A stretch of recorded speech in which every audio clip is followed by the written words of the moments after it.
मराठा आरक्षणाचा मुद्दा पुन्हा एकदा तापलाय। मनोज जरांगे पाटील यांच्या आंदोलनाच्या इशाऱ्यानंतर ओबीसी नेते नवनाथ वाघमारे यांनीही आंदोलनाचा इशारा दिलाय। या पार्श्वभूमीवर वंचित बहुजन आघाडीचे नेते प्रकाश आंबेडकर यांनी मराठा आणि ओबीसी समाजाच्या भूमिकेवर प्रश्न उपस्थित केले आहेत। रिप्रेजेंटेशन ऑफ पीपल्स एक्ट 1951 का जो है, जिसमें 89 में दुरुस्ती लिया है और सेक्शन 29A एडिशन किया कि जिससे राजनीतिक दलों को कंपलसरी रजिस्ट्रेशन करने की जरूरत है, और अगर वो रजिस्टर नहीं होते तो उनका अस्तित्व खत्म हो जाएगा। ये रजिस्ट्रेशन की पूरी प्रक्रिया कैसी होनी चाहिए, इसका कानून पार्लियामेंट ने बनाया और ये कहा कि आपने जितनी बॉडीज अपने संविधान में दी है, उस सब बॉडीज के पदाधिकारी जो है उनके नाम भी आप इलेक्शन कमीशन को बताएंगे। ये मेरे ख्याल से पार्लियामेंट का जो डिसीजन था रजिस्टर करने का, इसका मतलब यही हुआ कि शादीकाली का जो पुराना जजमेंट है कांग्रेस और कांग्रेस आई का, कि उस वक्त राजनीतिक दल रजिस्टर करना जरूरी नहीं था या कोई प्रावधान भी नहीं था। तो वो जजमेंट वॉलेंटरी ऑर्गेनाइजेशन के मुताबिक होने की वजह से इलेक्शन कमीशन डिसाइड करे, उसको जो है वो 89 में पूरी व्यवस्था खत्म कर दी। और पार्टियों का झगड़ा जो है, ये पार्टियों का झगड़ा एक सिविल झगड़ा है। बुलढाण्यात चिखली जवळील शासकीय गोदामातून एक अत्यंत संतापजनक प्रकार समोर आलाय। गोरगरिबांना वाटपासाठी आलेल्या साखरेच्या पोत्यांवर उंदरांची विष्ठा आणि घाणीचे साम्राज्य पाहायला मिळतंय। नागरिकांच्या आरोग्याशी थेट खेळणाऱ्या या प्रकाराकडे पुरवठा विभागाचे पूर्णतः दुर्लक्ष झालं असून प्रशासनाच्या कारभारावर प्रश्न उपस्थित होत आहेत। चिखली जवळील शासकीय गोदामातून समोर आलेलं हे दृश्य धक्कादायक आहे। गोरगरीब नागरिकांना वाटप करण्यासाठी आलेली साखर याच गोदामात साठवण्यात आली आहे। मात्र साखरेच्या पोत्यांची अवस्था पाहता गोदामातील स्वच्छतेचा प्रश्न गंभीर असल्याचं दिसून येतंय। साखरेच्या पोत्यांवर उंदरांची विष्ठा आढळून आली असून पोत्यांवर धुळीचे थर साचले आहेत। एवढंच नाही तर काही पोत्यांवर पान आणि गुटखा खाऊन थुकल्याचं डागही दिसून आले आहेत। त्यामुळे नागरिकांच्या आरोग्याशी थेट खेळ होत असल्याचा आरोप केला जातोय। ज्या अन्नधान्यावर गोरगरीब कुटुंबाचा उदरनिर्वाह अवलंबून आहे, तेच अन्नधान्य अस्वच्छ आणि दूषित वातावरणात साठवलं जात असल्यानं नागरिकांमध्ये संताप व्यक्त होत आहे। या प्रकाराकडे पुरवठा विभागाचं दुर्लक्ष का झालं? गोदामातील स्वच्छतेची नियमित पाहणी केली जाते का? आणि अशा परिस्थितीत साठवलेलं अन्नधान्य नागरिकांना वितरित केलं जातं का? असे अनेक प्रश्न आता उपस्थित होत आहेत। नागरिकांच्या आरोग्याशी संबंधित या गंभीर प्रकाराची प्रशासनाने तातडीने दखल घेऊन गोदामाची स्वच्छता करावी आणि दोषी अधिकाऱ्यांवर कारवाई करावी अशी मागणी जोर धरू लागली आहे। बुलढाणा जिल्ह्यातील अत्यंत महत्त्वाचा मानला जाणारा हतेडी येथील शासकीय वैद्यकीय महाविद्यालयाचा प्रकल्प सध्या निधी अभावी संकटात सापडला आहे। एप्रिल 2027 पर्यंत पूर्ण होण्याचे उद्दिष्ट असलेल्या या 370 कोटींच्या प्रकल्पाचं काम कंत्राटदाराचे दुर्लक्ष आणि निधीच्या कमतरतेमुळे अवघे 30 ते 40% पूर्ण झालं आहे। बुलढाणा जिल्ह्यातील आरोग्य सेवेसाठी अत्यंत महत्त्वाचा ठरू शकणाऱ्या हतेडी येथील शासकीय वैद्यकीय महाविद्यालयाच्या प्रकल्पाचं काम दिल्लीतील साम इंडिया कंपनीकडे सोपवण्यात आलंय। तब्बल 370 कोटी रुपयांच्या या प्रकल्पाचं काम सुरुवातीपासूनच विविध अडचणींच्या गर्तेत अडकलं आहे। भूसंपादन, पर्यावरण आणि उत्खननाच्या परवानगीमुळे प्रकल्पाचं काम तब्बल 10 महिने उशिराने सुरू झालं। त्यानंतर कामाला सुरुवात झाली असली तरीही आता निधीच्या कमतरतेमुळे प्रकल्पाची गती पुन्हा मंदवल्याचं सांगितलं जात आहे। एप्रिल 2027 पर्यंत प्रकल्प पूर्ण करण्याचं उद्दिष्ट ठेवण्यात आलं होतं। मात्र सध्या केवळ 30 ते 40% काम पूर्ण झाल्यानं निर्धारित वेळेत काम पूर्ण होणार का असा प्रश्न उपस्थित होत आहे। विशेष म्हणजे केंद्रीय राज्यमंत्री तथा आयुष मंत्रालयाचे स्वतंत्र प्रभाराचे मंत्री प्रतापराव जाधव हे बुलढाणा जिल्ह्याचे प्रतिनिधित्व करतात। त्यामुळे त्यांच्या जिल्ह्यातील आरोग्य क्षेत्रातील एवढा महत्त्वाचा प्रकल्प निधी अभावी रखडल्यानं प्रशासकीय पातळीवरही प्रश्न उपस्थित होत आहेत। जिल्ह्यातील नागरिकांना अत्याधुनिक आरोग्य सुविधा मिळाव्यात आणि विद्यार्थ्यांसाठी वैद्यकीय शिक्षणाची संधी उपलब्ध व्हावी, यासाठी हा प्रकल्प महत्त्वाचा आहे। त्यामुळे शासनाने निधीचा प्रश्न तातडीने सोडवून कामाला गती देण्याची गरज आहे। आता केंद्रीय मंत्री प्रतापराव जाधव आणि राज्य शासन याकडे किती गांभीर्याने लक्ष देतात हे पाहणं महत्त्वाचं ठरणार आहे। ये कार्य हमारा 370 करोड़ का है अभी पिछले 3-4 महीने से हमारे पास में फंड की प्रॉब्लम है कि हमारे जो सर्टिफाइड बिल हैं वो उसके अगेंस्ट में हमें जो पेमेंट मिलना चाहिए था वो नहीं मिल पाया है, तो उसकी वजह से भी थोड़ा सा हमें असहूलियत हो रही है। लेकिन हमारा HSC से प्रयास कर रहा है कि जल्द से जल्द फंड का अरेंजमेंट हो जाएगा, लेकिन फंड की वजह से हमने कार्य पर कोई असर नहीं आने दिया है। हम लोग लगातार तेज गति से कार्य कर रहे हैं और करते रहेंगे। और अगर आगे भी फंड नहीं मिला तो क्या थोड़ी प्रॉब्लम हो सकती है, क्योंकि कैश फ्लो तो चाहिए, लेकिन अभी हम मैनेज कर रहे हैं, हम दूसरी जगह से डाइवर्ट करके फंड को यहाँ यूज कर रहे हैं। लेकिन जितनी जल्दी फंड आएगा उतनी जल्दी तेजी से प्रगति से काम होगा। अगर फंड धीमी गति से आया तो तो कार्य पे हाँ, बढ़ सकती है। कॉस्ट नहीं बढ़ेगी, लेकिन प्रगति पे थोड़ा फर्क पड़ सकता है, क्योंकि हमारा कैश फ्लो इफेक्ट हो जाएगा। अकोल्याच्या पाळोदी गावात पिण्याच्या पाण्याची तीव्र टंचाई आणि दूषित पुरवठ्यामुळे संतप्त गावकऱ्यांनी थेट जिल्हा परिषदेच्या पाणी पुरवठा विभागात ठिय्या आंदोलन सुरू केलं। गावात दूषित पाण्यामुळे नागरिक आजारी पडत असून जोपर्यंत शुद्ध पाणी मिळणार नाही तोपर्यंत आंदोलन मागे न घेण्याचा पवित्रा ग्रामस्थ महिलांनी घेतला आहे। अकोल्याच्या बाळापूर विधानसभा मतदारसंघातील पाळोदी गावात गेल्या काही दिवसांपासून पिण्याच्या पाण्याची समस्या गंभीर झाली आहे। गावात नळावाटे दूषित पाणी पुरवठा होत असल्याने नागरिकांच्या आरोग्याचा प्रश्न निर्माण झालाय। दूषित पाण्यामुळे लहान मुलं, गरोदर माता आणि वृद्ध आजारी पडत असल्याचा आरोप ग्रामस्थांनी केलाय। वारंवार तक्रारी करूनही समस्या सुटत नसल्याने संतप्त ग्रामस्थांनी आता थेट जिल्हा परिषदेच्या ग्रामीण पाणी पुरवठा विभागाच्या कार्यालयात ठिय्या आंदोलन सुरू केलं। ग्रामस्थ महिलांनी अधिकाऱ्यांच्या दलनातच घेराव घालत आपला संताप व्यक्त केला। जोपर्यंत गावाला शुद्ध आणि सुरक्षित पाणी पुरवठा सुरू होत नाही तोपर्यंत आंदोलन मागे घेणार नसल्याचा आक्रमक पवित्रा ग्रामस्थांनी घेतला आहे। त्यामुळे पाळोदी गावातील पाणी प्रश्नावर प्रशासन आता काय तोडगा काढणार याकडे साऱ्यांचे लक्ष लागले आहे।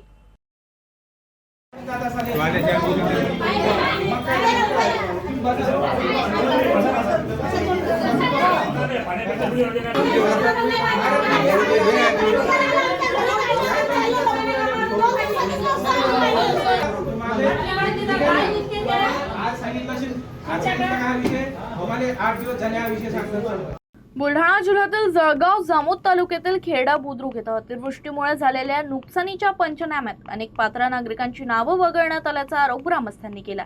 या यादीची निष्पक्ष फेरतपासणी करून नुकसानग्रस्तांना न्याय न मिळाल्यास मुलाबाळांसह तहसील कार्यालयात अन्नत्याग आंदोलन करण्याचा इशारा ग्रामस्थांनी दिला आहे।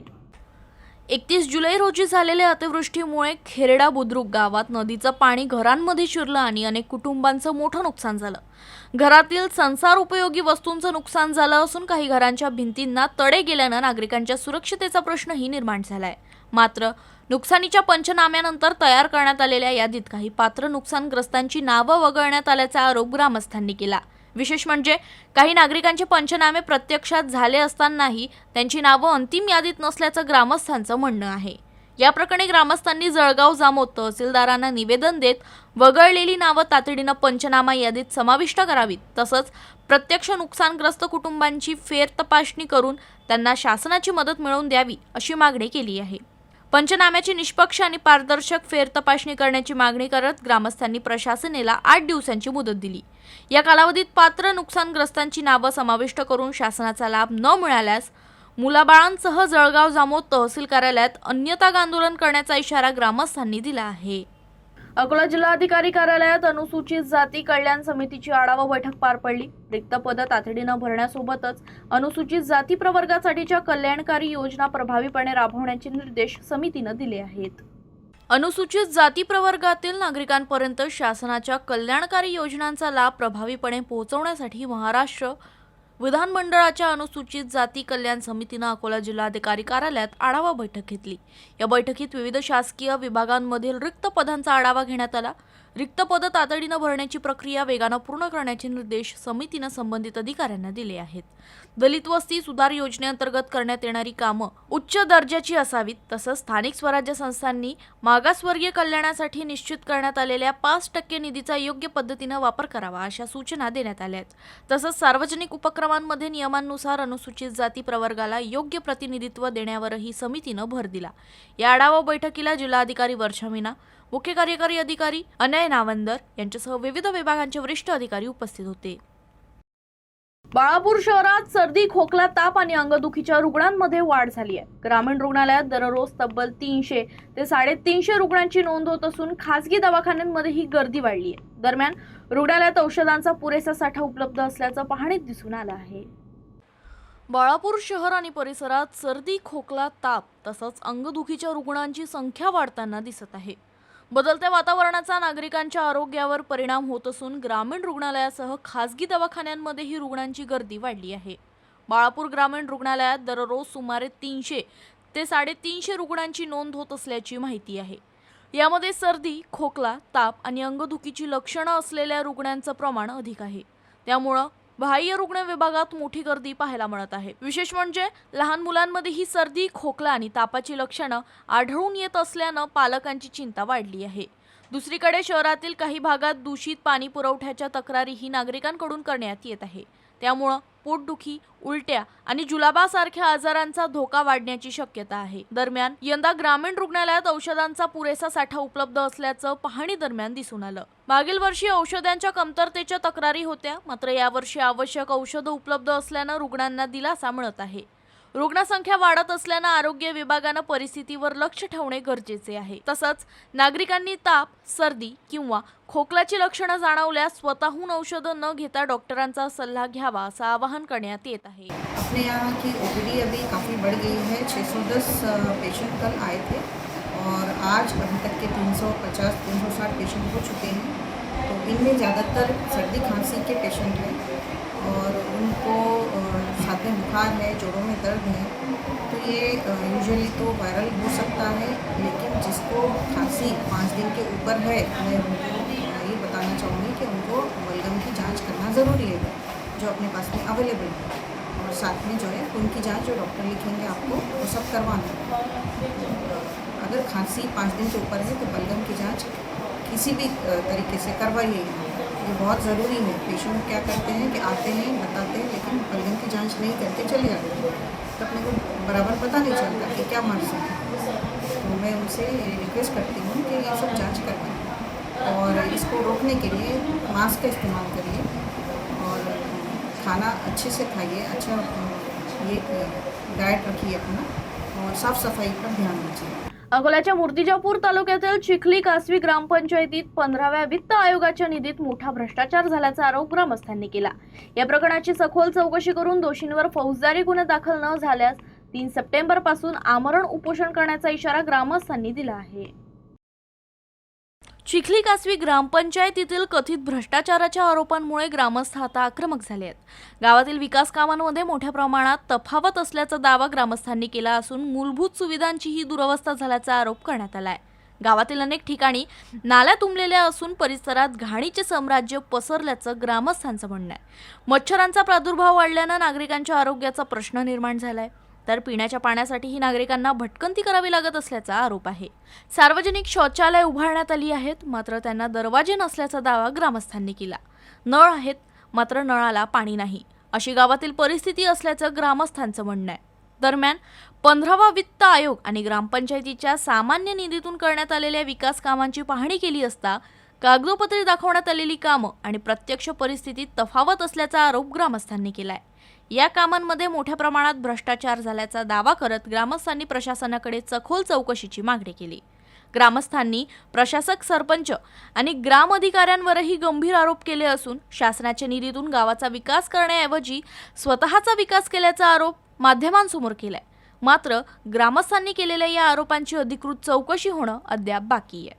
त्यामुळं प्रशासन या तक्रारींची दखल घेऊन चौकशी करणार का आणि दोषींवर कारवाई होणार का, याकडे आता ग्रामस्थांचं लक्ष लागलं आहे. माझं नाव दिग्विजय निराळे आहे. मी वार्ड क्रमांक 2 मध्ये राहतो. आमच्या एरियामध्ये सगळ्यात जास्त टॅक्स आमचा एरिया भरते या गावासाठी. आम्हाला लेकरांना खेळायला जागा नाही, कशी तरी शासनाने उपलब्ध करून दिली होती. तर सदस्यांनी आणि ग्राम सरपंचांनी ही जमीन लीजवर देऊन दिली 100 वर्षासाठी. ना कुणाला सांगता ना काही करता. एवढा भुरळ कारभार आहे हा.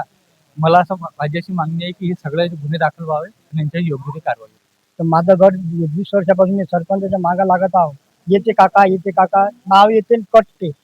आज माझं घर इतकं पळत आहे की सगळं पूर्ण पन्नीने झाकलेलं आहे आणि त्या भिंती इतकी शिकस्त झाल्या, कोणाच्या अंगात पडली तर नुकसान भरतोय माझ्याकडून देणं तर होता, पण घरटोली बांधणं होती. पण हे हो लावतात. आजही तो होऊ शकता. हे नाव येते कटते, याचा अर्थ काय? बाळापूरमध्ये भारतीय कम्युनिस्ट पक्ष, आयटक आणि किसान सभेच्या वतीनं बदलाव जरुरी है जनजागरण अभियान राबवण्यात आलं। यावेळी लाल झेंड्यांसह जनजागरण रॅली काढण्यात केंद्र सरकारच्या धोरणांविरोधात जोरदार घोषणाबाजी करण्यात आली। 19 ऑगस्ट रोजी बुद्ध विहार बसस्थानकापासून जनजागरण रॅलीला सुरुवात झाली। त्यानंतर खोलेश्वर संस्थान ते तहसील कार्यालयापर्यंत रॅली काढण्यात आली। या रॅलीमध्ये मोठ्या संख्येने कामगार, शेतकरी, अंगणवाडी कर्मचारी आणि आशा सेविका सहभागी झाल्या। महागाई कमी करावी, बेरोजगारी दूर करावी, 4ही कामगार कायदे रद्द करावेत, तसंच शेतमालाला उत्पादन खर्चाच्या 50% अधिक दर मिळावा, अशा विविध मागण्या यावेळी करण्यात आल्या। अंगणवाडी, आशा आणि शालेय पोषण आहार कर्मचाऱ्यांना कायमस्वरूपी कर्मचाऱ्यांचा दर्जा द्यावा, तसेच कायम नियुक्ती होईपर्यंत किमान 26,000 रुपये मासिक वेतन द्यावे, अशी मागणीही आंदोलकांनी केली आहे। हे जनजागरण अभियान देशव्यापी आंदोलनाचा भाग असल्याचं आयोजकांनी सांगितलं। येत्या 1 सप्टेंबर रोजी दिल्लीतील रामलीला मैदानावर होणाऱ्या आंदोलनात बाळापूरमधूनही मोठ्या संख्येने नागरिक सहभागी होणार असल्याची माहिती आयोजकांनी दिली आहे। भारतीय कम्युनिस्ट पार्टी का आज जनजागरण अभियान हम बालापुर शहर से डॉक्टर बाबा साहब भीमराव अंबेडकर इनको अर्पित करके और डॉक्टर और छत्रपति शिवाजी महाराज इनको अर्पित करके निकल रहे। इस देश में जो महंगाई बढ़ी है, विद्यार्थियों पे जो अच्छा शिक्षण नहीं मिल रहा है, बेरोजगारी बढ़ रही है और आंगनवाड़ी आशा कर्मचारियों को जो आश्वासन दिया था 2017 से कि हम 26,000 रुपये किमान दिया करेंगे, ESIC लागू करेंगे, PF लागू करेंगे, पर उस कोई भी सरकार इस हमारी मांगों पे बात उसकी रख नहीं रही है। इसलिए ये हमारा जन जागरण अभियान बदलाव जरूरी है, नरेंद्र मोदी अमित शाह की मगरूरी है और बदलाव जरूरी है, चलो दिल्ली, ये अभियान की जन जागरण यात्रा बालापुर शहर की आज निकल रही है। इस भारतीय कम्युनिस्ट पार्टी के आंदोलन में देश के विभिन्न कामगार संगठना, आयटक कामगार संगठना, आंगनवाड़ी कामगार संगठना, आशा कामगार संगठना और विभिन्न कामगार संगठना के और बालापुर के सुजान नागरिक शामिल हो चुके हैं। अकोला शिवसेना शहर प्रमुख रमेश गायकवाड आणि रामदास पेठ पोलीस ठाण्यातील उपनिरीक्षक श्याम शर्मा यांच्यात वाद झाल्याचा प्रकार समोर आलाय। गायकवाड यांनी शर्मा यांच्यावर मारहाणीचा आरोप केला आहे, तर शर्मा यांच्या कुटुंबियांनी गायकवाड यांच्यावर मारहाण आणि खंडणी मागितल्याचा आरोप केलाय। या प्रकरणी परस्पर विरोधी तक्रारी दाखल झाल्या आहेत। अकोल्यातील खोलेश्वर रामचंद्र संस्थानमधील कथित भ्रष्टाचाराचा मुद्दा उघडकीस आणल्याच्या कारणावरून शिवसेनेचे शहर प्रमुख रमेश गायकवाड आणि रामदास पेठ पोलीस ठाण्यातील उपनिरीक्षक श्याम शर्मा यांच्यात वाद झाल्याचं समोर आलं। शिवसेना शहर प्रमुख रमेश गायकवाड यांनी उपनिरीक्षक श्याम शर्मा यांनी आपल्याला मारहाण केल्याचा गंभीर आरोप केला आहे, तर दुसरीकडे शर्मा यांच्या कुटुंबियांनी गायकवाड यांच्यावर मारहाण करून खंडणी मागितल्याचा आरोप केलाय। या प्रकरणी गायकवाड यांच्या विरोधात शहर कोतवाली पोलीस ठाण्यात तक्रार दाखल करण्यात आली आहे। दोनही बाजूंनी परस्पर विरोधी तक्रारी दाखल झाल्यानंतर पोलिसांकडून गुन्हा नोंदवण्याची प्रक्रिया रात्री उशिरापर्यंत सुरू होती। दरम्यान पोलीस, कुटुंबीय आणि शिवसेना कार्यकर्ते काही काळ आमनेसामने आल्यानं परिसरात तणावाचं वातावरण निर्माण झालं। दोनही बाजूंनी जोरदार घोषणाबाजी करण्यात आली। या घटनेनंतर संबंधित पोलीस उपनिरीक्षकाला सेवेतून बडतर्फ करण्याची मागणी शिवसेना शिंदे गटाच्या वतीनं पोलीस अधीक्षकांकडे करण्यात येणार असल्याची माहिती रमेश गायकवाड यांनी दिली। या प्रकरणामुळे अकोल्यातील राजकीय वर्तुळात खळबळ उडाली असून पोलिसांकडून पुढील तपास सुरू आहे। मेडिकलले जाताना पोलीसवाल्यांच्या समोर यांनी हातापाई गेली माझ्यासोबत। रिकॉर्डिंग आहे, रिकॉर्डिंग आहे। शर्मा गुंडा आहे, पोलीसवाला गुंडा आहे। त्यांनी मेडिकलमध्ये पोलीसच्या समोर माझ्यावर हाणामारी केली आणि अशा प्रकारे हे माझ्यावर नाही झालं। हे प्रत्येक जे प्रामाणिक धंदा करतात बिचारे, त्यांच्यावर हे लोक दादागिरी करतात। आणि या शहरात जर पोलीसवाल्याचा मुलगा हा सेफ नहीं है तर कौन साहेब है, मला हे सांगा तुम्ही। ये पहले लेडीज को, इनकी बीवी को भी देखना चाहिए कि आदमी की क्या बात हुई है, क्या नहीं हुई है। पुलिस थी वो संभालती कर लेती, आपस में क्या हुआ इनका। मेन हॉस्पिटल मध्ये पोलिसांच्या समोर याच्या बायकोनं आणि यांना माझ्यावर हात उचलला। मिलके लड़के को अकेला देख के पुलिस वाले सबूत आहे, डॉक्टर सबूत आहे, वहाँ पूरा स्टाफ सबूत है, वहाँ कैमरे सबूत है, पूरे पुलिस वाले सबूत है, सबके सामने उनको तीनों ने मिलके मारा है। लेडीजों का क्या मतलब था इसको लेके, इसमें दम नहीं था। कैमरा है ते चेक करा, दम था तो अकेला तो आरोपी निघील और त्याला शिक्षा दे। यांच्या दुकानात सीसीटीव्ही कॅमेरा आहे और तो वो साथ में ले जाके कॅमेरा आहे तिथं पूर्ण कॅमेरा सीसीटीव्ही लागलेला आहे फुटेज। ज्याची गलती असेल ते चेक करा, मग त्याला सजा दे। आणि श्याम शर्मा यांनी त्या भ्रष्टाचारी गुन्हे वापस याकरिता माझ्यावर दबाव आणला। मी त्या दबावाला बळी पडलो नाही। म्हणून आज रोजी त्यानं माझी गच्ची दाबली, जीव मारण्याची धमकी दिली व शिवगाळ दिली. माझ्यासोबत त्यानं श्याम शर्मा व त्याचा पोरगा वरुण शर्मा यांनी माझ्यावर अत्यंत घाण पद्धतीने मारहाण केली व मी पोलीस असल्यामुळे माझा कुणीही काही करू शकत नाही आणि मी पोलीस असल्यावर माझ्यावर त्याला दबाव टाकला. हे पोलिसावर सत्तावजे गुन्हे दाखल केले, ते गुन्हे वापस गेले. ते आमच्या समाजाचा माणूस आहे, आता भ्रष्टाचारीचा गुन्ह्याचं मी उघडीस आणली. यामुळे मी त्याला म्हटलं की जनताचे विषय आहे हा खूप सेन्सिटिव्ह विषय आहे, हा सर्वसामान्य लोकांचा विषय, मी गुन्हे वापस घेणार नाही. त्याकरिता त्यांना ते महाराज महंत शर्मा याच्याजवळून 20 लाख रुपयाची सुपारी गेली व माझे गुन्हे दाखल करण्याची. त्याकरिता मी त्याला बली पडलो नाही. त्यानं मला आज रोजी मारहाण केली व जीव मारण्याची धमकी दिली. श्याम शर्मा एक पोलीस कर्मचारी असून रामदास पेठले त्याची ड्युटी आहे व अत्यंत गैरकृत्य कर्मचारी असल्यामुळे 3-4 वेळ तो आधी सस्पेंड झालेला आहे. म्हणून मी पोलीस स्टेशनला रिपोर्ट देऊन सविस्तर मागणी केली की याला सस्पेंड करा व याच्यावर गुन्हे दाखल करा. आम्ही शिवसेनेचे इथून आम्ही जिल्हा प्रमुख वगैरे आश्वासन आमच्या सोबत आम्ही उद्या SP साहेबांना निवेदन देऊ व अत्यंत सक्तीची कारवाईवर त्याला करायला लावू. पोलिसाचा दबाव आता शिवसेनेवर आलेला आहे. या पोलिसांना खरंच पद्धतीनं आता सामाजिक कार्य करा की पोलिसाच्या दबावाचा बली पडा. आज अत्यंत म्हणजे निंदनीय विचारलायक गोष्ट झालेली आहे. अकोला शहरामध्ये अवैध धंदे अत्यंत जोराने सुरू असल्यामुळे असे पोलिसाची हिंमत होती की हे सुपारी घेतात, लोकांना दबाव टाकण्याची सुपारी घेतात. श्याम शर्मा यांनी सुपारी घेतलेली आहे, माझी जीव मारण्याची धमकी दिली व सुपारी घेतली आहे माझी. आणि पोलीस अत्यंत निष्कृष्ट दर्जाचा पोलीस कर्मचारी असून हा अनेक वेळा सस्पेंड झालेला आहे. याच्यावर D झालेली आहे, याच्यावर विभागीय चौकशी झालेली आहे, तरी तो पोलीस खात्यामध्ये कार्यरत आहे. असे पोलीस कर्मचाऱ्याला तत्काळ बडतर्फपणा द्यावा. आम्ही आता उद्या SP साहेबांना निवेदन देणार आहे शिवसेनातर्फे. अकोल्यात जलसंधारण दिनानिमित्त महावॅकेथॉन वॉक फॉर वॉटर या जनजागृती रॅलीचं आयोजन करण्यात आलं. नागरिक, विद्यार्थी, स्वयंसेवी संस्था आणि जलप्रेमींनी मोठ्या संख्येनं सहभागी होत पाणी वाचवा, माती वाचवा चा संदेश दिला. माजी मुख्यमंत्री स्वर्गीय सुधाकरराव नाईक यांच्या जयंतीनिमित्त दरवर्षी 21 ऑगस्ट हा जलसंधारण दिन म्हणून साजरा केला जातो. यानिमित्त राज्यात 15 ते 21 ऑगस्ट दरम्यान जलसंधारण सप्ताह राबवण्यात येत आहे. याच पार्श्वभूमीवर अकोला शहरात जिल्हा प्रशासन आणि जलसंधारण विभागाच्या वतीनं महावॅकेथॉन वॉक फॉर वॉटर या जनजागृती रॅलीचं आयोजन करण्यात आलं. सकाळी 7 वाजता अकोला क्रिकेट क्लब मैदानापासून रॅलीला सुरुवात झाली. नागरिक, विद्यार्थी, स्वयंसेवी संस्था आणि जलप्रेमींनी उत्स्फूर्त सहभाग नोंदवत जलसंधारणाचा संदेश दिला. यावेळी सहभागी नागरिकांना जलसंधारणाची शपथही देण्यात आली. जलसंधारणाचा संदेश सोशल मीडियाच्या माध्यमातून अधिकाधिक लोकांपर्यंत पोहोचवण्यासाठी रील स्पर्धेचंही आयोजन करण्यात आलं. या स्पर्धेतील विजेत्यांना रोख रक्कम आणि गौरवचिन्ह देऊन सन्मानित करण्यात येणार असून पात्र सहभागी आणि विजेत्यांना प्रमाणपत्र देण्यात येणार आहे.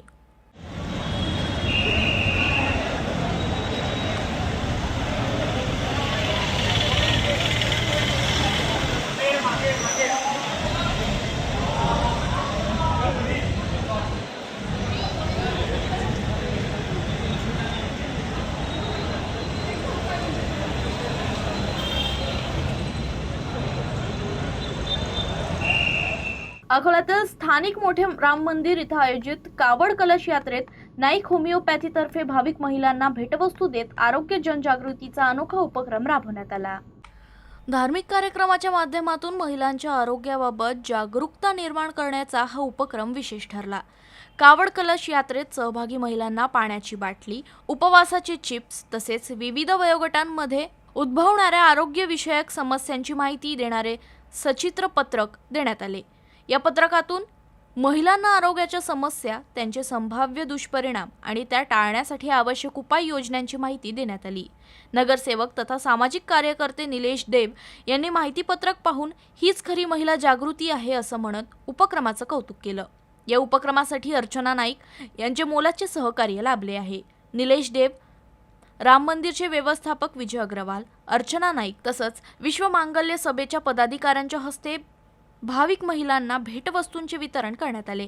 धार्मिक आणि सामाजिक उपक्रमांना महिला आरोग्य जनजागृतीची जोड देणारा नाईक होमिओपॅथिकचा हा उपक्रम उपस्थितांच्या प्रशंसेचा विषय ठरला आहे.